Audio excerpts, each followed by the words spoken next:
이른바 성완종 리스트에 오른 정치권 인사들이 한결같이 금품 수수를 부정하고 있는 가운데 이제 진실 규명은 검찰의 손에 달렸습니다. 네, 과연 정권 실세들에 대한 검찰의 수사가 공정하게 이뤄질 수 있을지, 그리고 오는 4월 재보선 민심에는 어떤 파장을 미칠지 오늘 두 분의 전문가와 함께 이야기 나눠보도록 하겠습니다.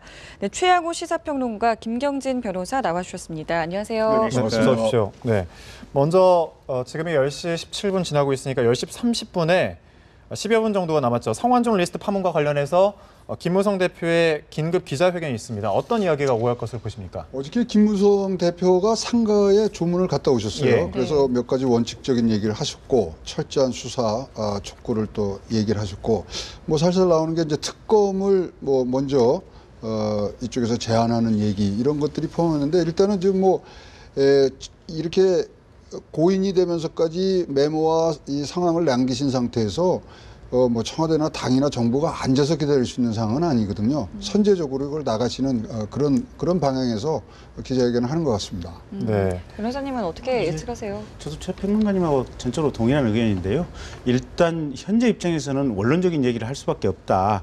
그래서 철저하게 수사를 해달라. 특검이 도입되기 전까지는 검찰에서 아주 신속하게 철저하게 수사를 해달라라고 요청을 해야 될 것 같고요. 네. 두 번째는 이미 지금 상설특검법이 제도특검으로는 지금 이미 만들어져 있는 거 아니겠습니까? 법은 네. 존재하는 거니까 야당에 대해서 그러면 우리 국회 내에서 의결해서 특검을 임명하도록 하자라고 공을 야당에 던질 거고요. 그렇게 됐을 때 야당은 안 받을 방법이 없다. 그래서 아마 특검 임명을 촉구하는 이제 이런 형태가 될 것 같고, 근데 이제 실제 특검이 임명이 됐을 때 과연 이제 얼마만큼 효과가 작동할 것인지 그 부분은 또 지켜봐야 될 별 문제인 것 같습니다. 네. 네, 잠시 뒤에 10시 30분이 되면 함께 연결하면서 이야기 나눠보도록 하겠고요. 어제 홍문종 의원이 기자회견에서 금품 수수 의혹을 전면으로 부인을 했고 다른 의원들도 재빠르게 선거기에 나섰습니다. 어떠한 상황으로 봐야 될까요? 이런 뭐 로비 사건이 예. 준 사람은 있는데 받은 사람 없는 그렇죠. 게 기본이죠. 예. 특히 이제 로비 수사가 사실 관계자들의 증언의 진술에만 의존을 하기 때문에 이게 참 어렵습니다. 근데 지금 뭐 상황이 막 반전되는 게 많습니다. 지금 홍 지사도 측근이 받았다고 지금 뭐 얘기를 한 게 있고요. 또 지금 처음에는 전면 부인을 했는데도 불구하고 한 번도 만난 적이 없다는데 2011년 당대표 경선 때 지역 유지로 참석했다. 그다음에 선거자금법 정치자금법 위반 때문에 전화를 한 적이 있다. 네. 또 이제 이런 걸 하면서 이게 막 바뀝니다 지금. 그래서 이 처음에 강력하게 부인을 했음에도 불구하고 사실들이 막 나오고 있는 그런 상황이기 때문에 이 죽음으로 밝힌 이런 이 메모 상황 여기에 대해서 우리가 가볍게 볼 수는 없는 그런 형국이 되는 것 같습니다. 예. 말씀하신 것처럼 준 사람은 있는데 받은 사람은 없고 누군가가 거짓말을 하고 있는 게 아니라면 네. 중간에 전달 과정에서 사고가 있었을 수도 있고요. 여러 가지 가능성이 열어놓고 생각을 좀 해봐야 될 것 같은데 네. 어디에 좀 무게를 두세요? 그런데 이제 그 사건 각각 건별로 다른 것 같아요. 지금 허태열 실장이라든지 김기춘 실장에 대해서는 지금 성완종 씨 메모라든지 그다음에 경향하고 녹취록을 보면 직접 만나서 줬다는 거 아니겠습니까? 예. 그러니까 그거는 배달 사고 문제는 아닌 것 같아요. 그러니까 둘 중에 하나가 죽은 분이 거짓말을 하든지 아니면 지금 이 받은 분이 거짓말을 하든지 이제 둘 중에 하나가 어떤 진실 게임 여부인 것 같고, 그다음에 이 홍준표 지사 거기는 지금 사람을 통해서 줬다는 거 아니겠습니까? 네네, 그렇죠. 그리고 중간에 계시다는 요 분은 받은 것을 사실상 시인하는 듯한 뉘앙스의 얘기를 하셨거든요. 예. 그러면 이제 그 시인한 다음에 그러면 홍준표 지사에게 전해줬느냐 안 전해줬느냐 요 부분인데 그건 중간에 배달 사고가 있는지 없는지는 이제 조금 조사를 해봐야 알 것 같고요. 홍문종 씨 같은 경우도 본인은 전혀 받은 바 없다라고 지금 팔짝 뛰었지 않습니까? 그러니까 네. 그분 역시 이제 진실 게임인 것 같고, 유종복 지금 시장이라든지 또 부산 시장이라고만 지금 표기돼 있는 네. 이제 요 부분들 같은 경우는 그 부분은 이제 경향에서 녹취록을 까보면 경향에서 구체적으로 이제 기자분이 상세하게 개별적인 어떤 정황을 가지고 계속 꾸준하게 물어보고 그렇게 답변을 했더라고요. 그러니까 그 경향 녹취록에 나온 정황이 뭐 통해서 갔는지 아니면 직접 갔는지 이런 부분을 보고 아마 각별로 좀 판단을 해야 될 것 같고요. 근데 이제 이번 사건 수사가 상당히 구체적인 내용을 경향하고 얘기를 하면서 그 어떤 녹취록 안에 들어가 있기 때문에 요 구체적인 상황의 진위를 좀 맞춰보면 결국은 누구 말이 진실인가를 국민들이 그게 물론 법정에 가서 유죄로 판결이 나느냐 안 나느냐 요거하고는 또 변론을 하고 국민들이 어느 정도 좀 추정해 볼 수 있는 상황들은 되는 것 같아요. 그러니까 가령 김기춘 실장만 해도 뭐 지금 신문 언론 기사를 보면 최소한 그 롯데호텔 헬스클럽의 김 실장 부부가 거기 헬스 회원권을 가지고 있다는 것까지는 확인이 됐거든요. 예. 그러니까 그런저런 이렇게 개별적인 어떤 팩트 체크를 할 수 있을 만한 근거들이 상당 정도 지금 경향 녹취록 안에 있다. 그래서 그런 부분을 좀 유의미하게 보시면 될 것 같습니다. 근데 네. 하나 의문점은 좀 남는 것 같아요. 왜냐하면 기자회견 때는 나는 결백하다 이렇게 말씀을 하셨는데 네. 돌아가시면서는 여기에 나는 비자금 줬다. 이게 상충이 되고 있거든요. 또 사실은. 네. 근데 뭐 비자금 줬다는 자체가 자기가 기업 내에서 어떤 배임이나 횡령 또는 그런 것들을 해서 만든 비자금으로 이제 줬을 거 아닙니까? 그래서 그게 두 개가 하루 차이로 상충되는 근데 이제 부분인데 그 부분은 제가 네. 이제 수사를 했던 제 경험으로는 이제 성 회장님 머릿속에 완전히 들어갈 수는 없지만 이렇게 추정이 되는 것 같아요.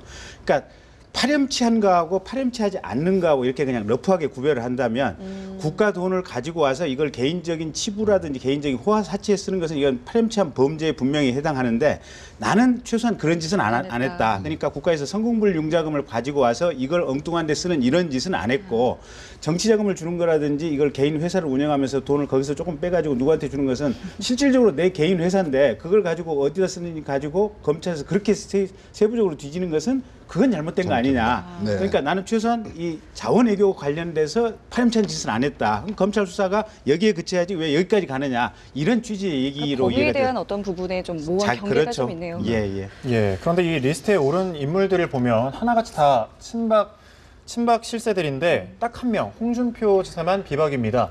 어떤 의미로 해석을 해봐야 될까요? 이 뭐 금품 예. 액수는 제일 작은데 세간의 관심사는 제일 네. 많으세요 이분이. 예. 근데 뭐 신문 그 헤드라인 보니까 성완종 급식 리스트에 홍준표 지사 오르다 뭐 이런 식으로 재밌게 예. 표현하셨는데 좀 이제 대응하시는 게 좀 이상해요.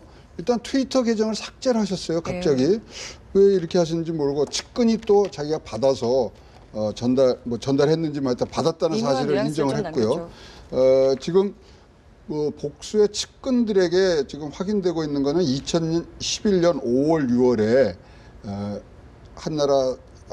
당시 한나라당 대표 경선할 때 돈을 줬다는 얘기를 복수의 측근들한테 말씀을 하셨더라고요. 우리 성 회장이. 그래서 지금 요거는 뭐 친박 비박을 떠나서 한나라당의 대표가 되기 때문에 여당의 대표에게 연결을 하려고 이분한테 어떤 그런 로비의 정황이 있는 것 같고요. 뭐 재미난 표현으로 보면은 우리 성완종 회장의 소속 정당이 어디냐 이렇게 물어봤을 때는 여당이라 그러더라고요. 누가 여당이 되든 간에 그 여당이 자기 소속 정당이다. 뭐 그런 얘기들을 좀 듣고 있습니다. 그러니까 일각의 분석을 보면 이렇더라고요. 당시에 홍준표 씨가 당대표가 되는데 워낙 그 경선에서 대세론을 흐르고 있었다. 예. 그래서 될 가능성이 굉장히 높다고 봤고 그러면 2011년도에 한나라당 당대표가 된다는 것은 2012년도 국회의원 선거에서 홍준표 씨가 공천권을 행사한다. 이럴 가능성이 굉장히 높기 때문에 그래서 그런 차원의 연계선상에서 홍준표 씨에게 뭔가 같지 않느냐. 그런 분석을 많이들 하시더라고요. 예, 지금 저희가 나누고 있는 얘기가 결국에는 이제 마지막으로 남긴 메모와 음성 파일을 가지고 얘기를 하고 있는 건데 네. 법적으로 봤을 때요, 이게 실제적으로 어떤 증거로서의 효력 어느 정도 발휘할 수 있는 건가요? 이제 증거로서 쓸 수 있는 능력은 이제 충분히 되는 거고요, 법적으로. 근데 이제 문제는 이것만 가지고 입증하기에 충분하냐? 사실은 충분하지는 않거든요. 그러니까 지난번에 김영식 시의원 그 살인 사건이 있을 때도 예. 당시에 피살된 사채업자가 장부에 꼼꼼하게 이렇게 저런 내용을 적어놨지 않습니까? 근데 그 장부에 적혀있던 검사라든지 공무원이라든지 뭐에 대해서는 딱히 뇌물죄로 기소를 못했었거든요. 그러니까 그 장부에 적혀있는 내용이 거의 사실이라고 추정되는 정도 상황임에도 불구하고 장부에 적힌 것만 가지고는 100% 이게 유죄라는 증거로서는 충분하지는 않다. 그러면 이게 증거로서 한 30 내지 50% 정도 어떤 의미를 가진다고 한다면 나머지 검찰이 기타 한 40에서 60% 정도를 추가로 더 발견해서 채워 넣어야만 100% 기소할 수 있는 어떤 유죄의 증거로서 충분한 것이고 그러면 이제 추가로 뭘 해야 되냐. 그러게요. 가령 지금 김기춘 실장 할 때는 10만 달러를 갖다 줬다고 했지 않습니까? 네. 그렇다고 한다면 그 10만 달러를 그 즈음에 환전을 어디서 했는가? 성완종 회장이 가령 뭐 9월 초순쯤에 어디서 10만 달러 환전한 흔적이 있는지 뭐 이런 걸 한번 또 찾아봐야 될 것 같고요. 예. 그 다음에 혹시 이제 거기 그 김기춘 실장 옆에 이제 비서관이 이제 대동을 했다 뭐 이런 표현이 이제 그 녹취록에 있는데 그럼 그때 비서관이 누군지를 찾아내 가지고 실제로 거기서 만난 사실이 있는지 이런 것을 좀 확인을 한다든지 이러면 성완종 씨 메모라든지 녹취록이 상당히 사실 가능성이 높다라고 봐서 검찰이 기소를 할 수 있는 거고 그런저런 정황을 검찰이 만약에 못 찾아낸다. 네. 네, 이 평론가님 이번 내용 어떻게 뭐 예상하신 거와 비슷했는지요? 그렇죠. 이제 뭐 예. 원론적인 말씀을 하셨는데 뭐 빠진 건 없이 말씀을 하신 것 같아요. 성역 없는 수사를 해라. 그다음에 외압이 없도록 우리가 막아주겠다. 뭐 지금 살아있는 권력에 대해서 수사를 해야 되니까요. 예. 그다음에 절대 의혹을 남기지 말고 철저하게 수사를 해야 된다가 메인 테마였던 것 같고요. 예. 어떤 지금 그러면서 이제 몇 가지 부탁을 했죠. 자원비리 그 특조가 계속 잘 돼야 된다. 그리고 뭐 언론사들이 좀 협조를 좀 해줘야 된다. 그런 부분들 얘기를 했고요. 뭐 요대로 또 하여튼 검찰이 자기 명예를 회복할 수 있는 기회가 왔으니까 네. 한번 잘 좀 방향대로 갔으면 좋겠습니다. 뭐 검찰도요. 뭐 여기 뭐 경향신문 녹취록뿐만 아니라 지금 몇 개 우리 증거를 가질 수 있는 데가 있거든요. 첫째 메모가 있고 분명히 이거는 별도의 비장 문건이 있습니다. 그걸 예. 빨리 확보를 하셔야 될 것 같고요. 검찰이 숨겨놓은. 그다음에 유족들이 아는 얘기들이 있을 텐데 지금 유서조차도 확보를 못했지 않습니까? 그다음에 제일 중요한 게 전화기입니다. 전화기에 지금 이 성완종 회장이 2대를 갖고 있었는데 이게 다 폴더폰이고요. 3G 폴더폰인데요. 작년에 출시된 겁니다. 이게. 예. 그래서요. 자동 녹음이에 그 장치가 돼 있어요. 그래서 거부를 하지 않는 한 녹음이 다 되는 그런 폰입니다. 그러면 지금 4월 3일부터 소환돼서부터 9일까지의 그런 전화에 누구를 했는지 또 그 안에서 전화할 때 뭐 금품 수수 상황도 나올 수 예. 있고요. 전화기 철저하게 좀 조사를 해주셔야 됩니다. 지금 뭐 그거가 놓치고 있는 것 같은데요. 뭐 자살 사건이다 보니까 증거로 봉인을 해버렸더라고요. 그리고 오후에 가서 검찰이 또 다시 뭐 그거를 와서 뭐 수사를 한다 그랬다는데 그런 것들 놓치면 절대 안 되겠고요. 휴대전화 자체 그러면 켜 있는 동안 켜 있다고 실제로는 그 사건 당시 날에 휴대전화 2대가 둘 다 켜 있었는데 그럼 그 켜인 상태가 녹음이 계속 되고 있었던 상태라는 말씀이신가요? 그러니까 전화가 오면은 예. 전화가 끝나지 않습니까? 그러면 녹음을 하시겠습니까? 안 하시겠습니까? 그 문자가 뜨는 전화예요. 그래서 아니다 그랬을 때는 안 되는 거고 예. 그냥 더듬으면 이게 그 녹음이 되는 전화입니다. 그래서 지금 의혹의 3시간이라는 게 있지 않습니까? 좀 사망 추정 시간이 10시인데 지금 7시까지는 전화한 내역들이 지금 나와 있고요. 7시부터 10시까지 굉장히 구명 활동을 하셨을 건데 거기에 지금 없습니다. 그 미스터리 3시간이. 그리고 4월 3일 이후 4월 9일까지 굉장히 많은 분들이 전화를 받으세요. 예. 전화를 받고 있는데 그 상황들 지금 전혀 우리 모르고 있잖아요. 그런데 수사에 초점을 맞추시면 뭐 어떻게 돌아가는 건지 의혹이 없어지지 않겠느냐 그렇게 봐집니다. 네, 변호사님께서 앞서 이제 특검 이야기도 언급되지 않을까 이렇게 네, 짚어주셨는데 특검에 대한 정확한 이야기는 없었습니다. 그러니까 사실은 특검을 하고 싶지 않다는 뉘앙스가 좀 읽히는 것이 아닌가. 그러니까 검찰 수사 결과 보고 예, 만약에- 명예를 살릴 예, 뿐이다. 뭐 그런 예. 그런 식의 얘기인데 저게 지금 당대표께서 저런 기자회견 하시려면 도대체 뭐 때문에 했는 건지 사실은 전혀 의미 없는 기자회견 아니겠습니까? 예. 결국 이 사건의 본질은 결국 현재 박근혜 대통령의 대통령 선거 과정에서의 정치자금 수수가 핵심일 수밖에 없거든요.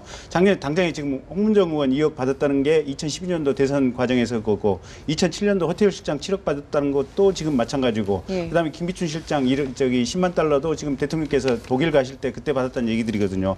그래서 결국은 이게 지금 살아있는 권력 또 현재 국가의 어떤 최고 수반으로 계신 분과 관련된 분의 어떤 수사에 관한 부분이다 보니까 결국은 대통령께서 이 건에 대해서 뭐라고 얘기하는 것은 부적절하고 결국은 집권당의 어떤 대표로서 본인이 그렇게 언급을 하는 것이 특검을 하라라고 하는 것이 사실은 적정한 수준인 것 같은데 특검에 대해서 아무런 얘기가 없어요. 그러니까요. 예, 결국 저건 청와대하고 지금 조율이 안 됐다라고 볼 수밖에 없는데 이건 청와대하고 조율하느냐 안 하느냐 이 문제는 아닌 것 같거든요. 어떻게 보면 새누리당의 존폐하고도 관련이 있을 수 있는 문제이기 때문에 저 정도를 가지고 당대표가 어떤 유의미한 어떤 기자회견이라고 볼 수 있을까라는 생각 들고요. 두 번째는 이 사건의 파급력이나 파장이 워낙 크다 보니까 예. 검찰도 사실은 미심쩍은 행보를 하는 게 한두 가지가 아닙니다. 그러니까 처음에 메모 같은 경우는 원래 지금 그게 유족들의 소유 아니겠습니까? 그렇죠. 그러니까 이 메모는 사실은 유족들로부터 임의 제출해서 받아가든지 아니면 압수수색 영장을 발부받아서 압수수색 절차를 받든지 이걸 해야 되는데 최소한 압수수색을 하더라도 유족들한테 보여는 줘야 되거든요. 근데 문제는 유족들에게 보여주지도 않고 지금 정상적인 압수수색 절차를 밟았는지도 모르겠고, 그리고 이 정도 사안이라면 원래 검찰이 매번 얘기를 하는 게 검찰의 본질적 기능이라고 하는 것은 살아있는 권력 거학에 대한 어떤 부정부패 수사다라는 것이 검찰의 본질이라고 매번 자기네들이 그렇게 얘기를 하고 있거든요. 그러면 이 사건이 어떻게 되는지 간에 철저하게 진상조사를 하겠다라고 하는 것이 검찰총장이 공식적으로 언동을 해야 되는데 검찰총장도 그런 언동을 기자회견이나 이런 걸 통해서 제대로 지금 안 하고 있거든요. 그렇다고 본다면 일단 검찰도 지금 제대로 과연 그 역할을 하고 있는지 의문인 것 같고, 두 번째 국정을 책임지고 있는 여당의 당대표가 기자회견을 하는데 저 정도 내용밖에 못 담았다. 그러면 본인이 대통령을 꿈꾸는 분으로서 과연 적절한 어떤 포지션을 가지고 가는지, 그러니까 지난번에 원내대표 유승민 대표의 기자회견하고 보면 영 어떤 개인적인 자세랄까 이런 데서는 전 국민들 눈에 그냥 확연하게 대비되는 모습이다 예. 이렇게 보여집니다. 근데 그 특검이라든가 이런 거를 해서 검찰의 수사라든가 이런 방향에다가 어떤 영향력을 미치는 그런 조심스러운 점이 보이는데요. 4월 13일부터 대정부 질문이 시작됩니다. 그래서 지금 뭐 월요일부터 총리, 뭐 황교안 법무장관 나와서 지금 정청래를 순번을 바꿔가면서 1번 저격수를 해서 쭉 지금 해놨거든요. 예. 그래서 일단 그거에 대비해서 일단 당의 입장은 먼저 얘기를 해놓는 것 같고요. 사실 특검이 들어가더라도 국회에서 합의가 돼야 되지 않습니까? 그래서 내일 이제 나오는 얘기들을 갖고서 국회에서 이런 원칙으로 야당과 협의를 해가겠다는 그런 숨은 뜻도 있지 않느냐, 그렇게 봐집니다. 네, 알겠습니다. 네, 성완종 리스트와 관련된 이슈 그리고 기자회견 함께 살펴봤고요. 오늘 말씀 여기까지 듣도록 하겠습니다. 말씀 고맙습니다. 감사합니다.